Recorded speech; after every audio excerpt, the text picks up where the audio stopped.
What up, firm?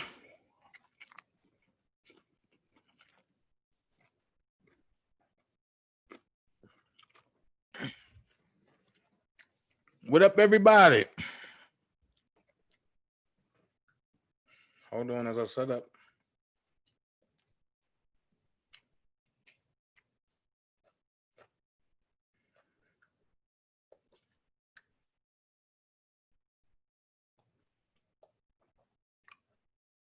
As I set up, hold on. Hey.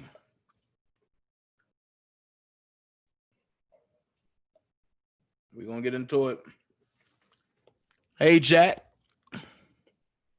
We're going to get into it real quick. Let's do it like this.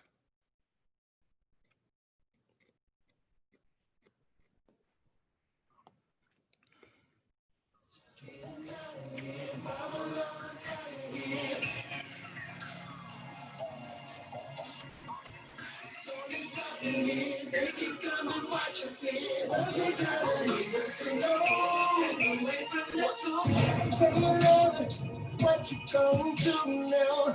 Hope your body gets I'm feeling about to put it down. Tell you what I won't ever disrespect you. Like tomorrow, but tonight I wanna spend you. That ass, girl, gotta make me laugh now. So I'm hoping I'ma be on your face, girl. I'm just a clown. Let me know. Tell you just you gotta get low. Back away from the door. Just keep reminding me if I'm alive, fire here. She got me started and there ain't no stopping here. It's only popping here. They keep coming, what you saying? They gotta leave us alone. Back away from the door. I want it all. Gotta let me get it on. From the bed to the floor, against the wall. I'ma get some. Turn around and hit it all. And baby, tell them it's on. Back away from the door.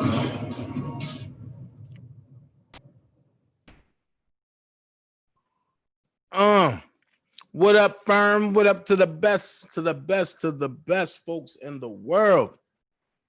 None other than the firm itself. Yes, the topic today, R. Kelly, from then until now. Also, I'm bringing you some Bill Cosby update. Bill Cosby update. But before I do it, I want to let everybody know that I appreciate everybody that's here so far. Send the invites, have your friends come, have your friends come, all that. But I'm about to play the song, right? Because there's been a lot of talk going on. There's been a lot of lies being thrown out there. And I'm not going to entertain it. So I'm going to play a song that pretty much let everybody know where I'm at right now. And then I'm going to jump right into the drop right into the commentary, starting with the Bill Cosby.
I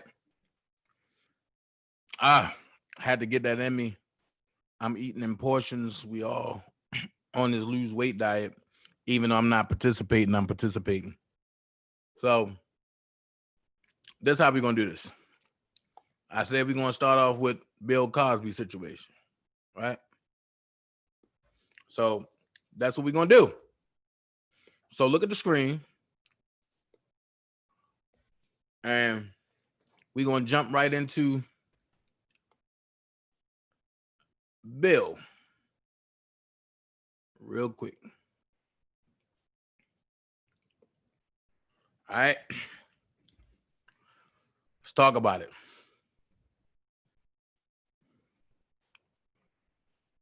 Y'all see it? All right, let's go there. Everybody talking about R. Kelly need to go get Tom Mesereau, right? But Tom Mesereau couldn't get Bill Cosby an appeal. Why? Tom Mesereau is an appeal lawyer. He's not a lawyer that's going to try to get you free or innocent. He's going to get you the best plea. So basically he's a plea / appeal lawyer, a high price one. Hey, Miss January. Excuse me. An appeal lawyer only works out the best appeal. Only works out the best appeal that's for you. Only works out the best appeal that's for you. So Bill Cosby had to go get his old lawyers, the ones that walked in with him. So let's read. Bill Cosby was granted an appeal in Pennsylvania's sex assault case. Andrea Constant reacts on Twitter. Philadelphia APS CBS in a stunning decision that could test the legal framework of Me Too cases. Comedian Bill Cosby has won the right to fight his 2018 sexual assault conviction in the Pennsylvania Supreme Court.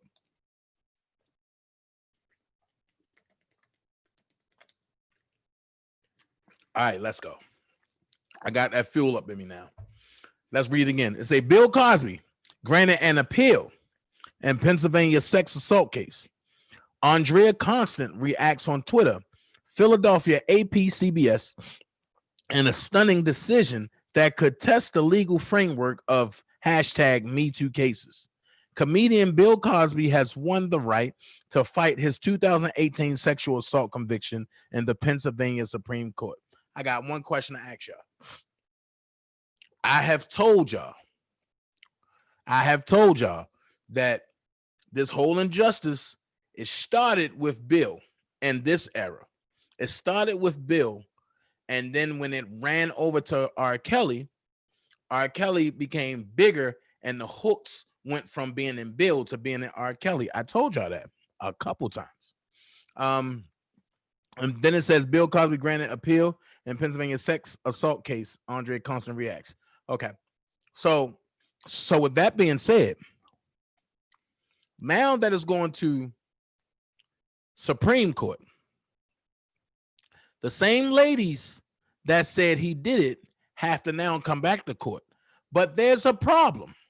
The problem is that same lady said he didn't do it. So now you have to come under oath and say he did it. If not, you have to say, I lied, he didn't do it. Which now in the Supreme Court, there's ramifications for that. Could this lady be held in contempt of court and for lying? Who knows? I can't say but that could happen. I can't say that will happen. I can only say that could happen. So with that being said, I'm thankful for the win on Bill.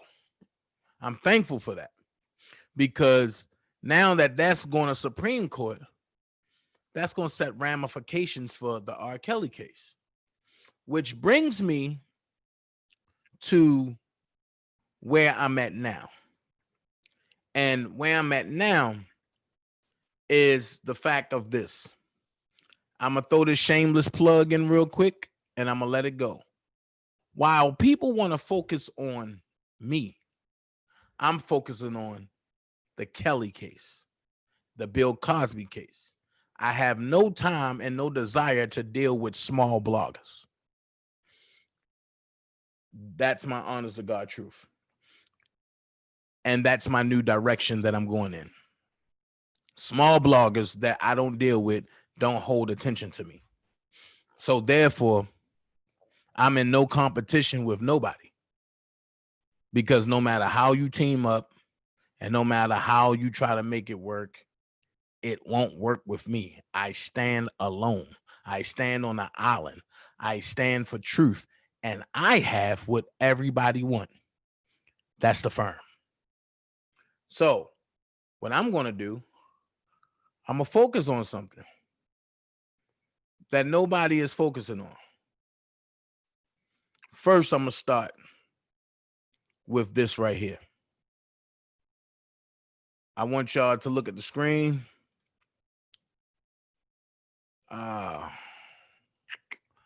While we looking at the screen, I got my other device showing. All right, good.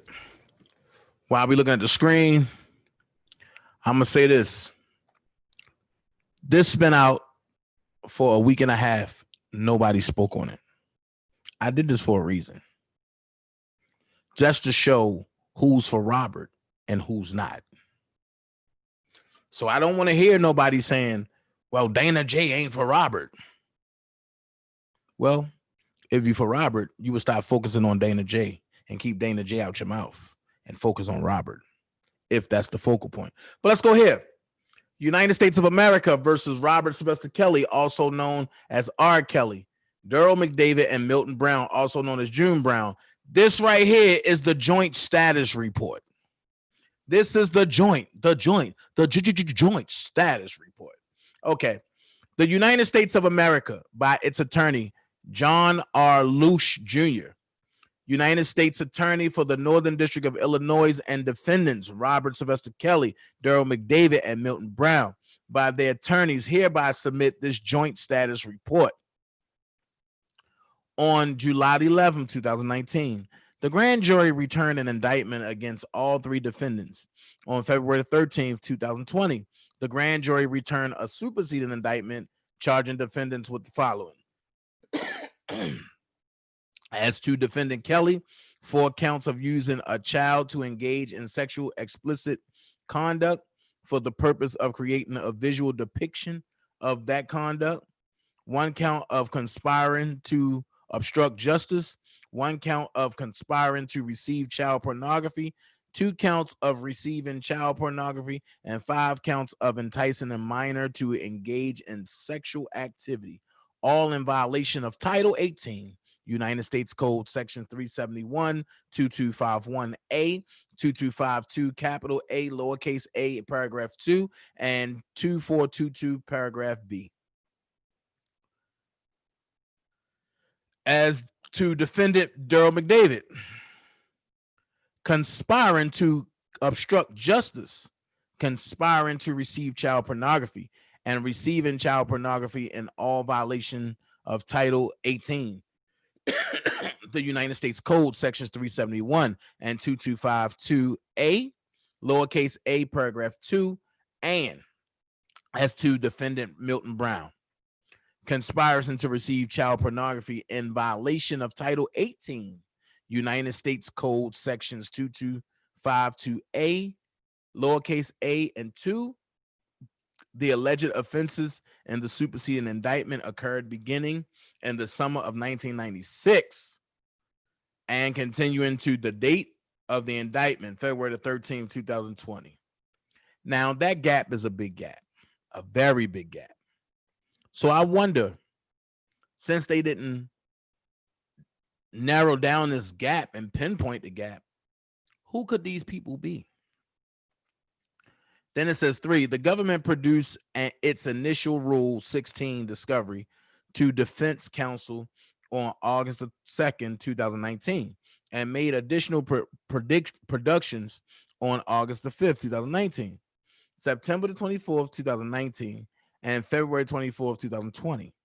The government anticipates producing additional discovery materials to the defense in the next 30 days. Let's stop there. Let's read 3. The government produced its initial Rule 16 discovery to Defense Counsel on August the 2nd, 2019. Okay, that means that they produced what they had. Now watch this. But they made additional productions on August the 5th. What additional production can you make if you turned in everything on August the 2nd? And then September the 24th, 2019, and then February the 24th, 2020. Okay, let's go here. August 2nd. That was supposed to have been the tape, I believe. That's the tape that's blank.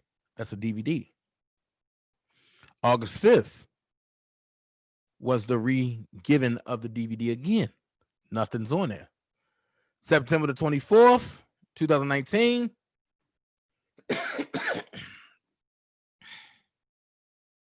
Nothing. Nothing was there. And February 24th, 2020, that's when the lawyers asked for everything. I want y'all to keep that in your mind. The government anticipates producing additional discovery materials to the defense within the next 30 days. Additionally, the government is continuing its discovery review and coordination with prosecutors in the Eastern District of New York, which may result in additional productions to defendants. Okay, so y'all have additional productions. All right. So what I want to do, I want to copy the word productions. I'm going to go here.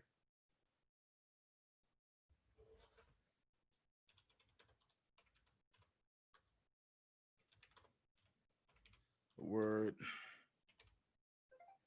What does the word productions mean in federal court term?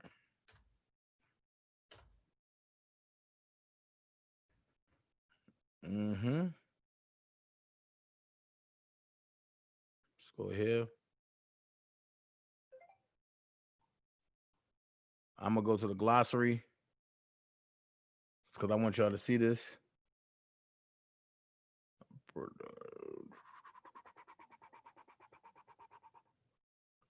Precedent, no. Productions.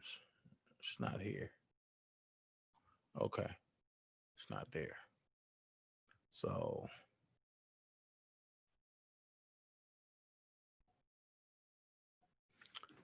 okay.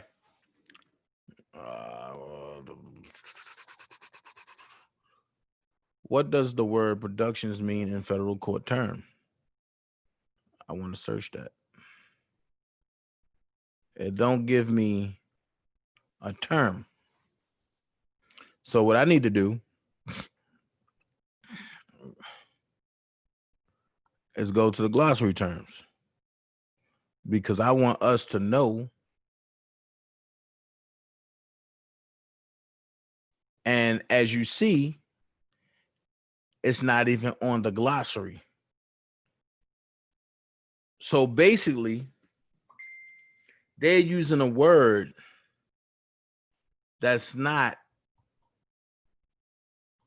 in the federal jurisdiction glossary. That's Virginia. I'm sorry. I need to look at Georgia's. No, I meant Chicago. I need to look at Chicago. Let's go Chicago. Federal court definition. Let's see. What does federal court mean? Court. Federal meaning. Okay, let's go here. productions. No. Page production.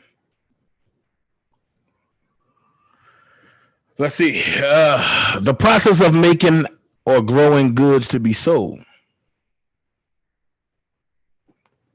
So if this is what it means in the court dictionary, right?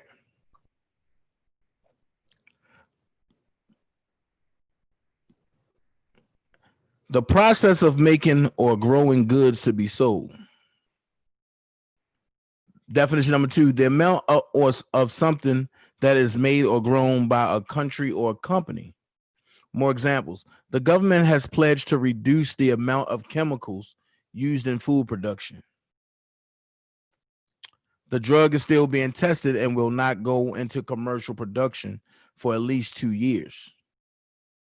So if we know that production means the process of making or growing goods to be sold,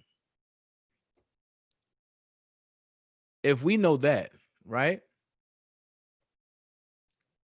then is the government going to profit off of the productions that they're making and sending to the defendants?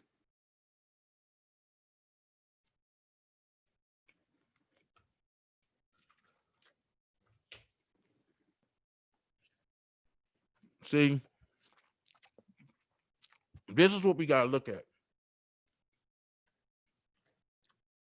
So now we know that they're making money off of these productions that they send into the defendants.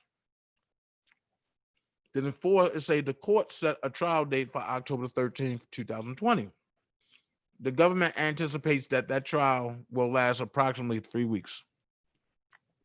No defendant is requesting a change of plea hearing at this time. There are no pending motions.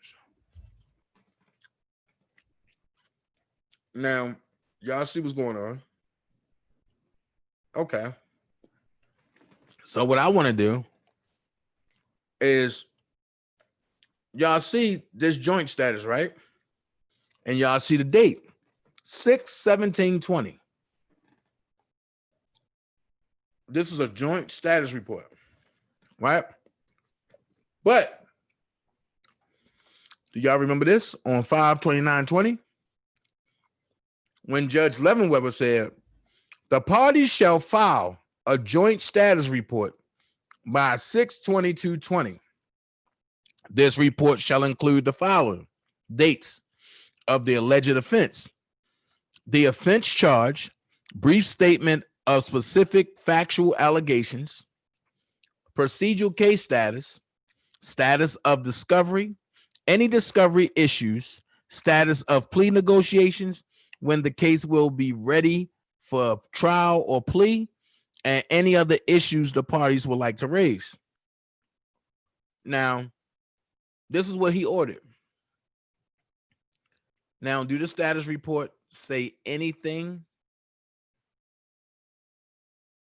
covering what he asked for? That's what I'm gonna ask y'all. Does this status report addresses all or any of what he asked for? If y'all believe it do, say yes. If y'all believe it do, say yes. If y'all believe it don't, say no.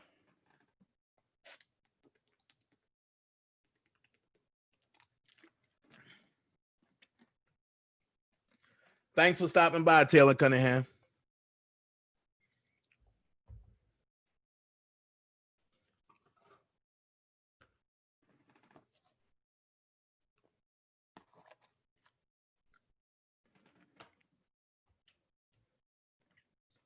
And the kid said, hell no. All right. The order says the parties shall file a joint status report by 6/22/20.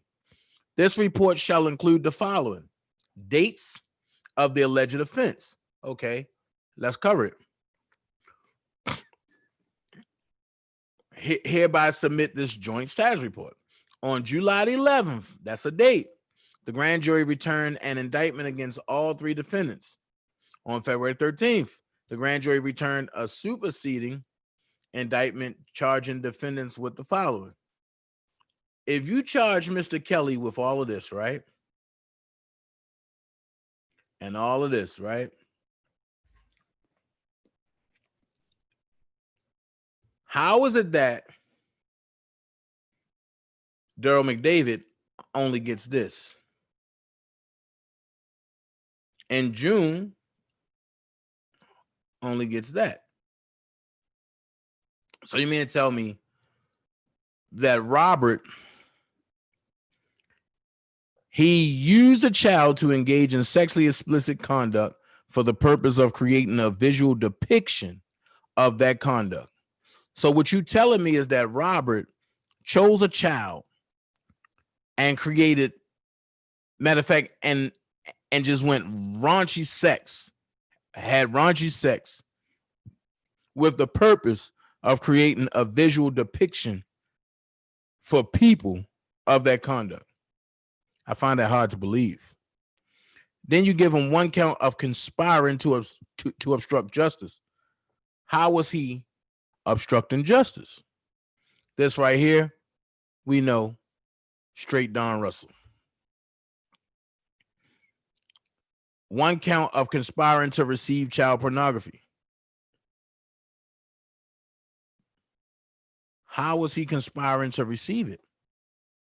When he said, I'm not even looking at it because I know that's not me on there.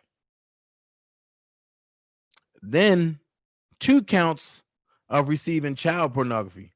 Wait a minute. You get 1 count of conspiring to receive, but then you give 2 counts of receiving. How did that even make sense? How did that make sense? 1 count to conspiring to receive child pornography, but then 2 counts of receiving. That shit don't make sense at all.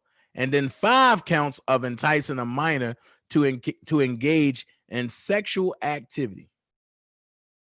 Okay, so this is what we're going to do. Title 18, United States Code, because I'm nosy and I want to know what this statute stands for. I want to know.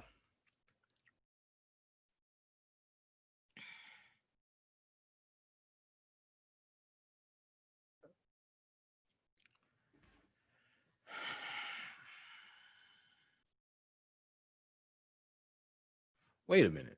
18 U.S. Code, Section 2252A, certain activities relating to material constituting or containing child pornography.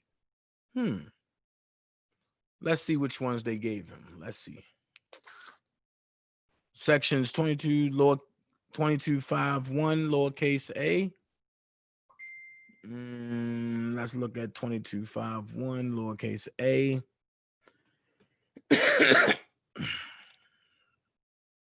Let's see.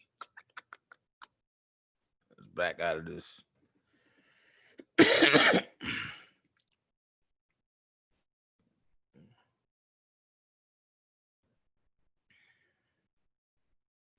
Let's copy that. Then let's cut it. Let's go here. Conspiracy to commit offense.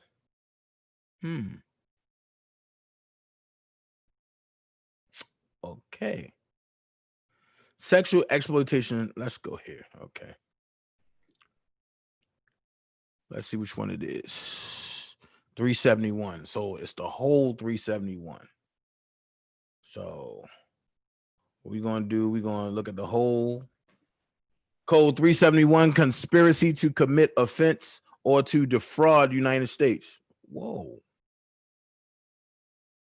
If 2 or more persons conspire either to commit any offense against the United States or to defraud the United States or any agency thereof in any manner or for any purpose, and 1 or more of such persons do any act to affect the object of the conspiracy, each shall be fined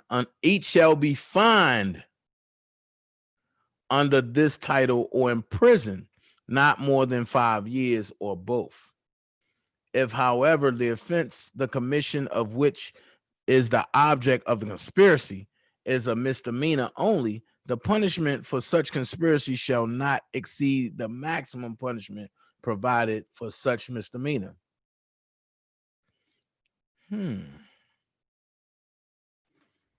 So, what is the conspiracy to defraud the United States? Only thing I can think about is taxes. Okay, let's get out of that. Let's go to 2251. Sexual exploitation of children. Let's see which one they get them with. 2251 lowercase a. Okay. 2251 lowercase a, which is this one right here.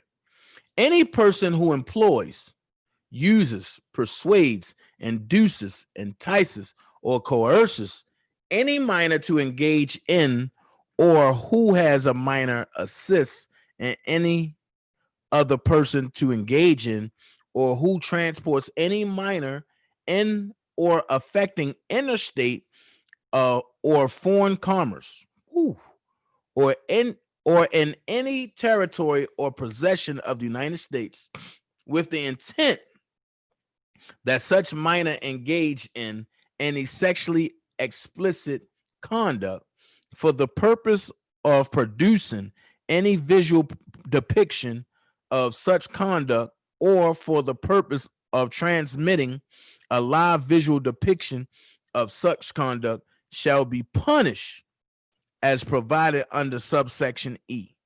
If such person knows or has reason to know that such visual depiction will be transported or transmitted using any means of facility of interstate or foreign commerce, or in any affecting interstate or foreign commerce or mail, if that visual depiction was produced or transmitted using materials that have been mailed, shipped, or transported in or affecting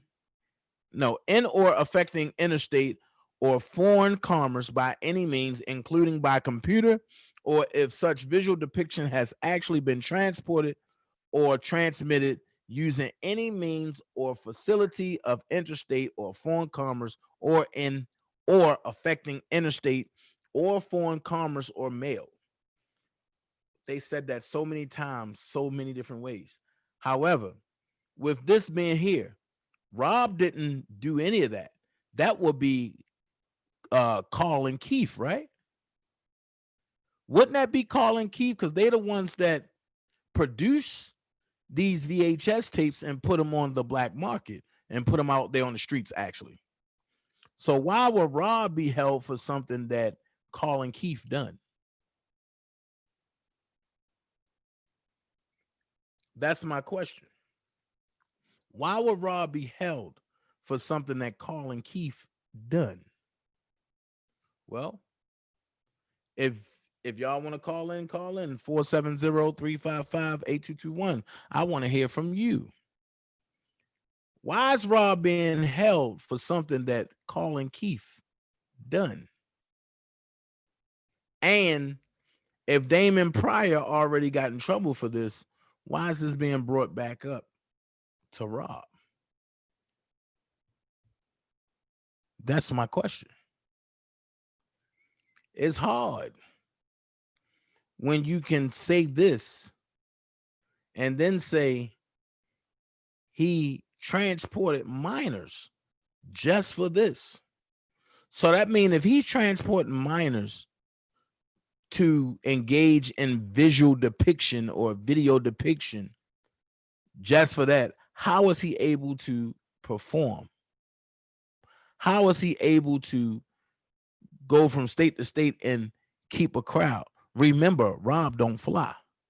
So it takes days to travel on the road going from city to city. So how is he able to do any of this and still have a career of 30 plus years?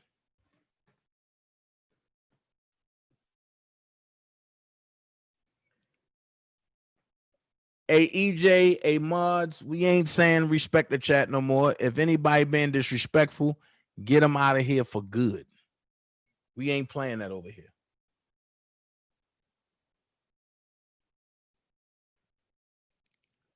So what I see is that they trying to bring a blame game. Right, Bree. They trying to blame everything on Rob. But the question is, how? He's recording. He's playing basketball. He's sleeping. He's traveling. He's performing. And they want to believe that he's taking minors and video producing them in sexual ways to put it out to show people. If he's doing all of that, I want to know how much time in the day do he have? Because this is too much. He don't have this much time. Let's back it up. Let's go to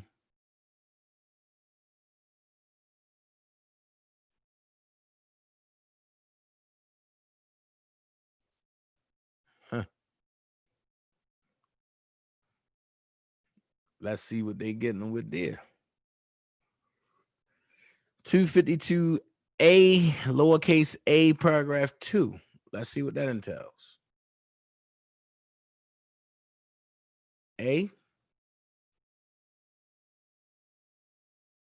Hold on. 252A, lowercase a, paragraph 2. 252A. Any person who knowingly receives or distributes. Okay. 2. So this is 2.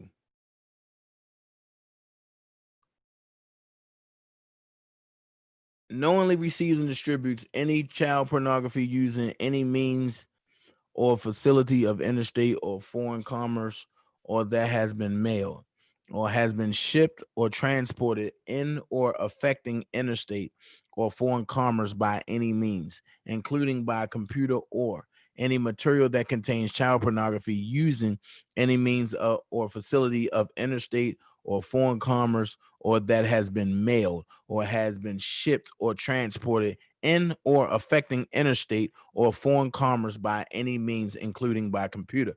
So that means instead of Robert being charged with this, shouldn't Michael Avenatti be charged with this? Because didn't the lady from CNN said she seen the child pornography tape? And I do believe CNN is where? And Michael Avenatti was where? So to get from LA to New York or LA to wherever he got to go, don't you got to cross state lines? Should Michael Avenatti be charged with this and not Robert Kelly? That's what I'm trying to figure out.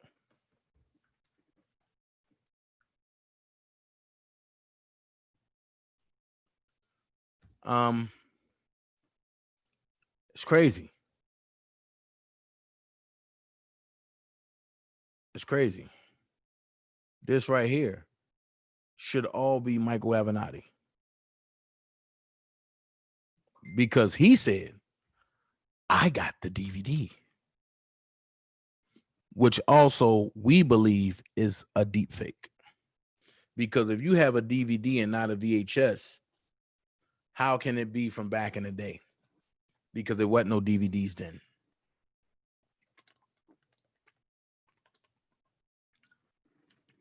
And if I didn't know that the government was watching, I would say another term, but I'm not going to use that term because then that'll give them the idea to go and try to use that term to produce it. No, I won't do that. So with that being said, I want to go to We already covered 2251. We covered 2252A, 2422B. 2422B, which 24. So let's take this out and let's go here. 2422B. 18 U.S. Code 2422, coercion and enticement. B.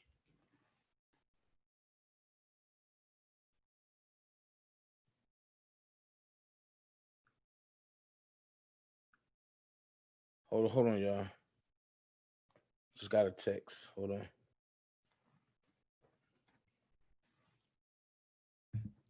Hold on.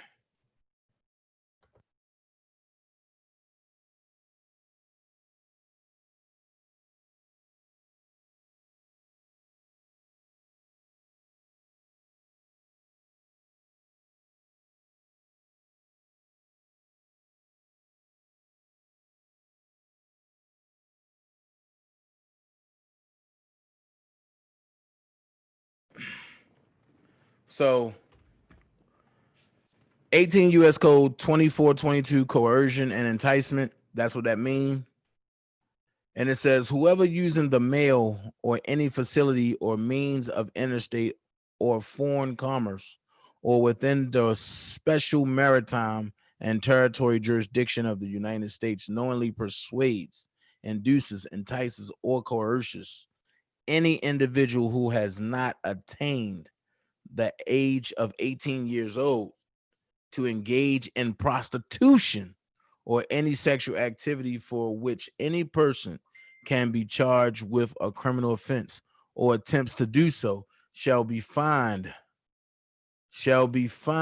under this title and imprisoned not less than 10 years or for life. So I have a question. Who did Rob have to engage in prostitution? Or any sexual activity for which any person can be charged with a criminal offense. So if that's the case, right? I'm gonna break it down to you. If that's the case, anybody, and I mean anybody, that deals with a person and they gotta cross state lines, or they gotta cross any lines of the United States, we all can be charged with a criminal offense if we have sex with that person.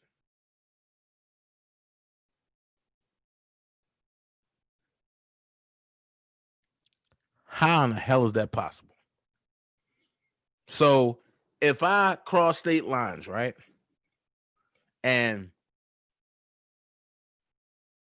my girl bringing me to see her, or I go to see her and we have sex, she can be charged. That only makes sense. How many people cross the state lines to go see their significant other and have sex at that time? But then let's go here. It says, or coerces any individual who has not attained the age of 18 years old. So who did Rob have sex with that wasn't 18?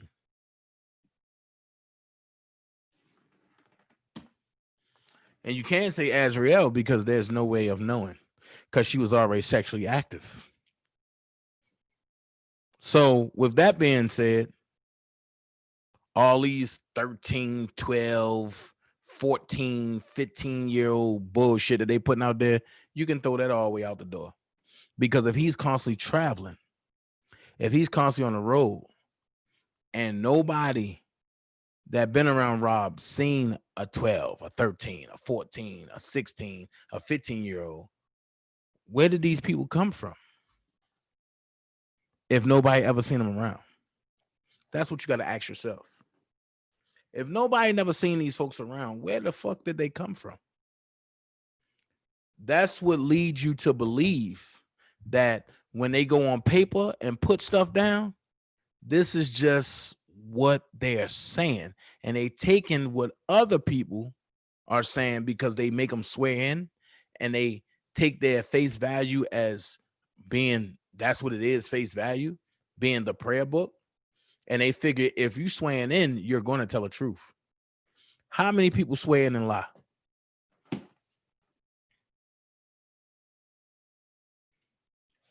If it's a if it's an agenda to get one person, how many people swear in and lie? Let's go here. The person that pressed charges from Homeland Security that said, I had to press charges because I seen Surviving R. Kelly. How many people in Surviving R. Kelly was a liar? That's all you got to ask. And see, and the way I wish they do the courts when they go and hand out indictments, I wish they have a defense side along with a persecution side. And I wish they have it so before they do any type of indictments, you got to hear both sides. Have representatives who nobody knows picked up from the defense side and from the prosecution side, and have them both spew out what they know. And if it don't match up, you can't, and you can't get a and you can't get no indictments. That way, we'd cut all the drama out. We would cut all the drama out.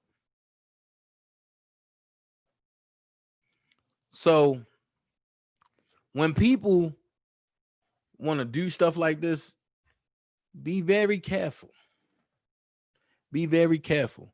Because fellas, and I'm sorry, ladies, but I got to keep it here. Females will switch up on you at a drop of a dime. But ladies, fellas will switch up on you whenever you don't do what they want you to do. So at the end of the day, it's a yin and a yang. Sometimes us good fellas get caught up with bloodthirsty females. And if we don't do what they want us to do, then we the bad guys. So with that being said, I'm going to go here because this was said to me. How is it that females can rock with you 1 minute, and then when you don't do what they want you to do, but they try to hit you with a Me Too movement move, and then you're looked at as the bad guy in the public? Why? Because it's a female that's coming to you. I can let you see some of the text messages and messages that's going on about me that I see that I just don't say nothing about, that are nothing but lies. And if I open up my text messages again, it'd be like, wait a minute, this don't add up. Make it make sense. And because I've cut females off, or I choose not to deal with females, and I choose not to acknowledge them or indulge with them, I'm the bad guy. I'm the bad guy. But like I tell everybody, I embrace it. Y'all want to make me the bad guy? Fine, I'm going to be the bad guy. But what I'm going to do is I'm going to flip the story. And the story is going to be this. While everybody's focused on me, I'm focused on Robert. So at the end of the day, one of y'all going to have to give. If you really for Robert, focus on Robert. Don't give a damn about me, because I don't give a damn about them or whoever it is. So now we got that out the way. Let's go ahead and squash that. Let's squash that one. Let's squash that one. Which lead me to believe, oh yeah, it's a cold game. And all of them are liars. Which leads me to believe this right here. And I'm going to keep it 100 with y'all.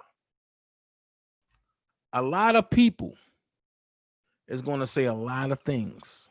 A lot of people is going to do a lot of things as they get closer to Robert's court date. Yeah, Randa, I guess they want them 3.5 inches.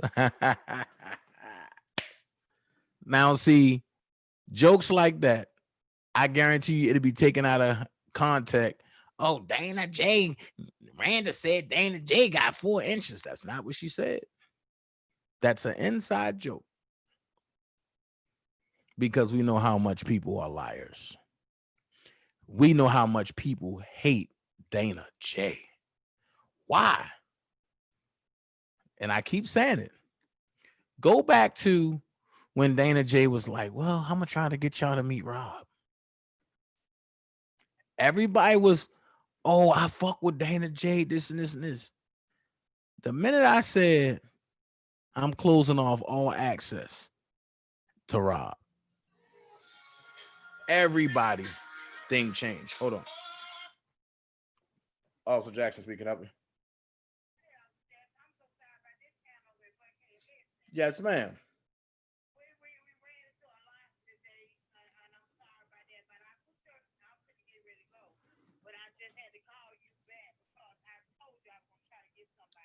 Yes, man. You forgot about me today. I'm so hurt. I need them cars off my property.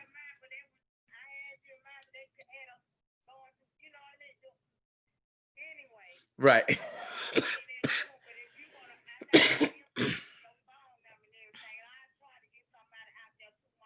Okay.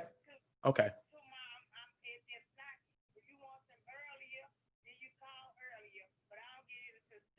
Okay.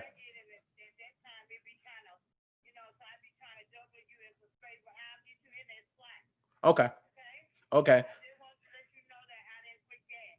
So what I'm gonna do is I'm gonna call in the morning around like 7. I'm gonna call in the morning, and if I don't get nobody out here, and before you get in, I'm gonna call you back and let you know. All right. So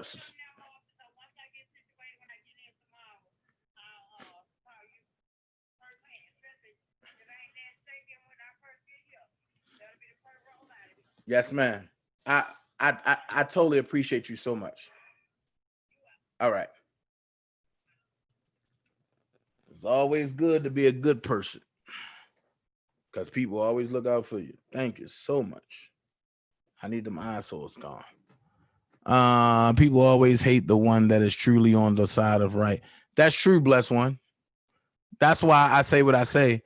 In order, in order to be able to handle the best, or to be called the best, or to have that title as being the best, you have to be able to handle the worst.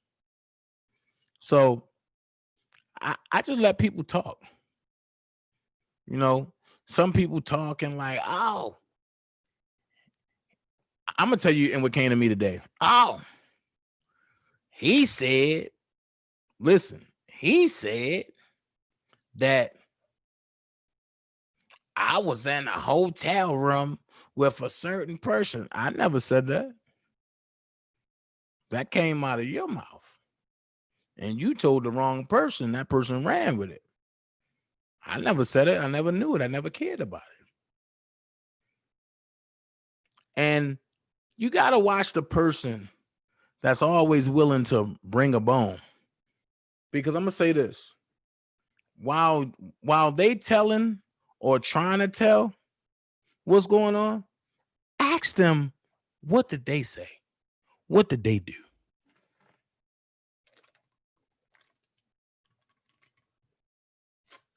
Ask them that. Ask them, what did they say? And what did they do? Right. And you're right, Rand. You're right. So I had to throw in 4 inches, so carry on. You stupid, Rand. So, which brings me to when everybody went to court. I said that because people were saying this wasn't said in court, that wasn't said in court, this wasn't said, that wasn't said. Well, women lie, men lie, but a transcript don't. So what I'm going to do is I'm going to share something that nobody else have done, nobody else will do. So look at your screen. And I'm going to share what happened in that court date and in that court. This was the last time all of us was there when shout out to Dottie. Shout out to Dottie. She put it forth for a luncheon and a dinner. I gotta say that. Shout out to Dottie. Shout out to Spit and Fire. Shout out to Baby Sis Prima Donna. Shout out to Levi.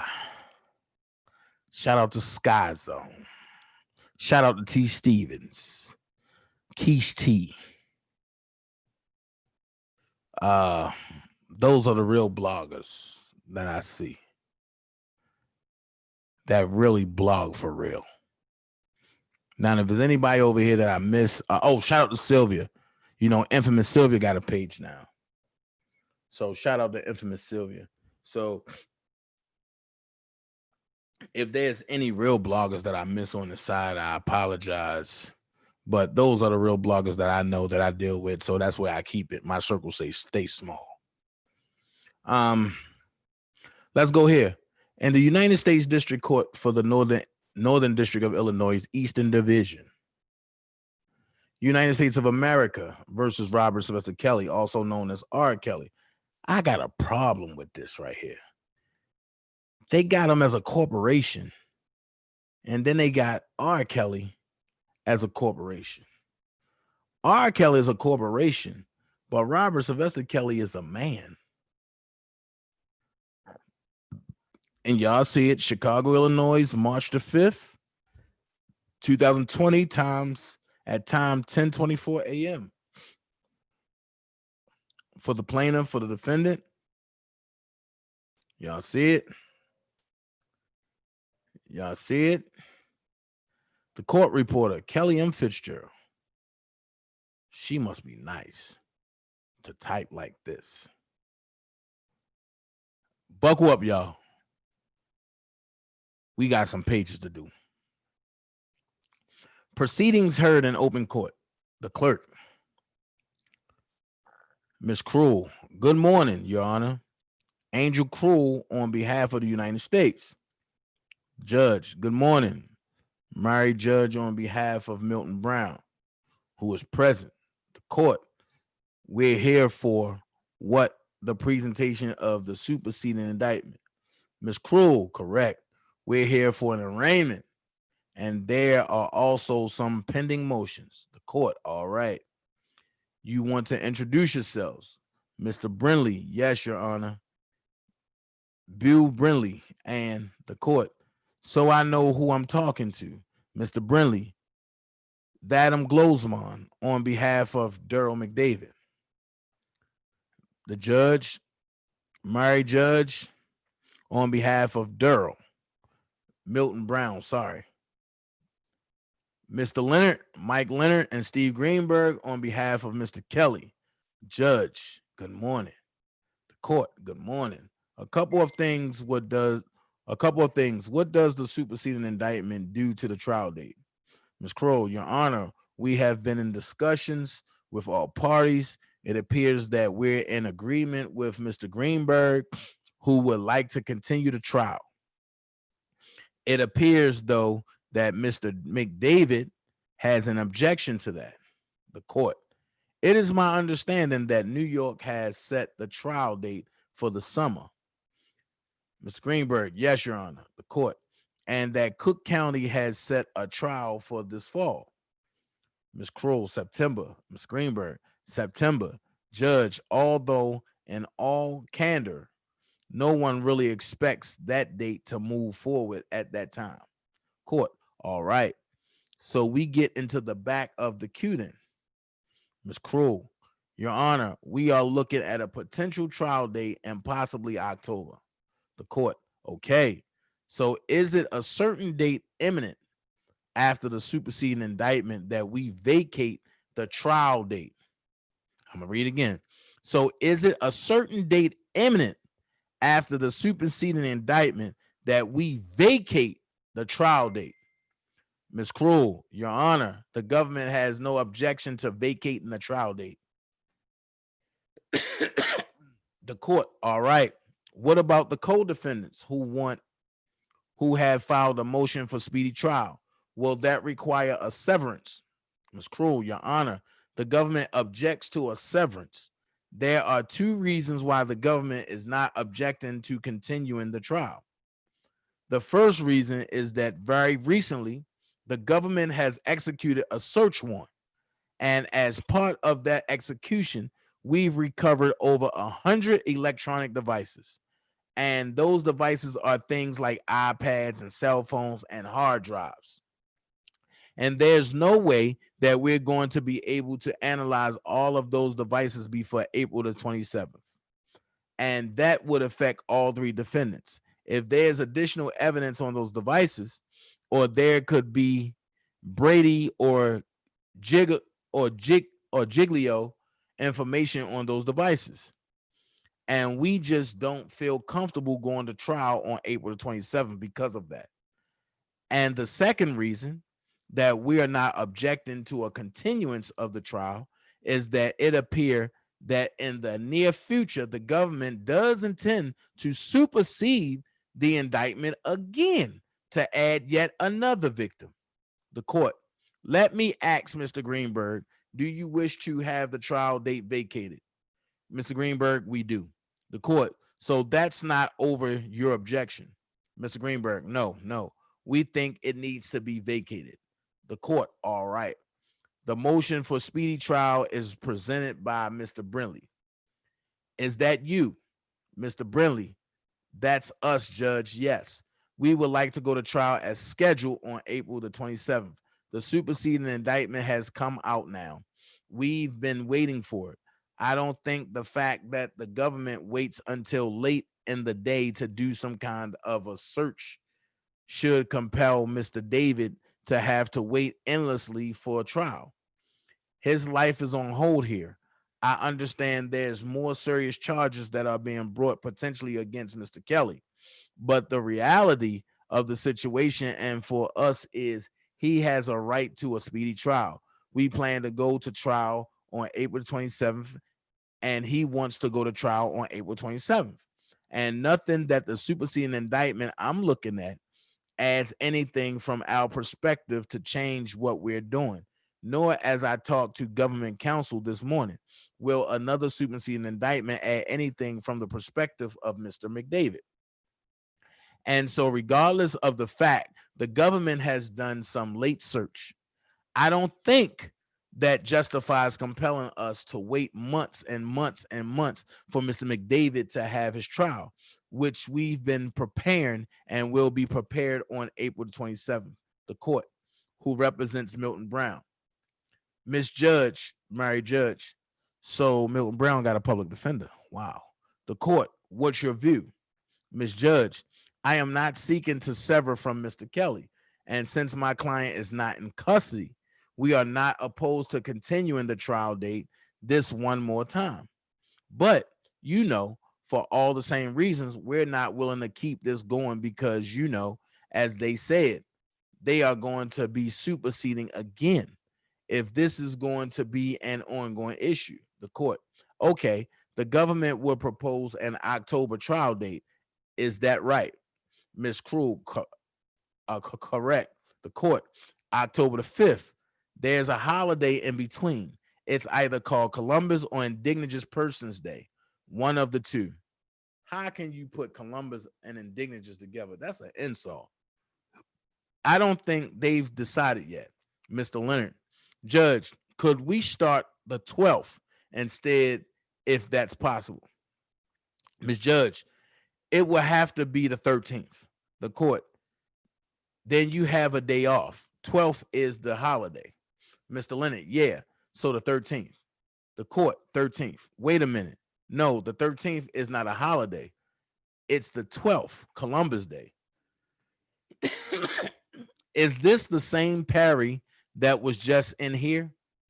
The clerk, yes, sir. The court, My guess is that would go. All right. The 13th, does that work? Miss Crow, yes, Your Honor. Works for Mr. Brown. Wait a minute. So Miss Cruel is representing Milton Brown too? How is that possible? Okay. Mr. Greenberg, it works. The court. All right. So I'll exclude time for everybody at this point, except for Mr. McDavid, who objects, I assume. Mr. Brinley, yes, Judge, we object. The court. So you want to press ahead with your motion to sever him. Is that right? Mr. Brinley, just 1 second, Judge. Counsel confirming. Mr. Brinley, we would like to think about that and whether we actually want a severance. The court. All right.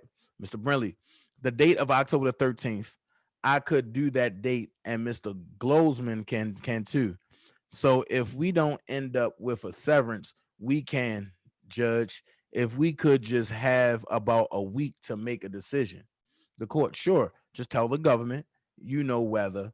Mr. Brinley, yes, Your Honor. The court, if I deny the motion to sever, you know I haven't, you presented it, or you haven't presented it. You've just made a, Mr. Brinley, we made a demand. We haven't filed a motion to sever. The court made a demand.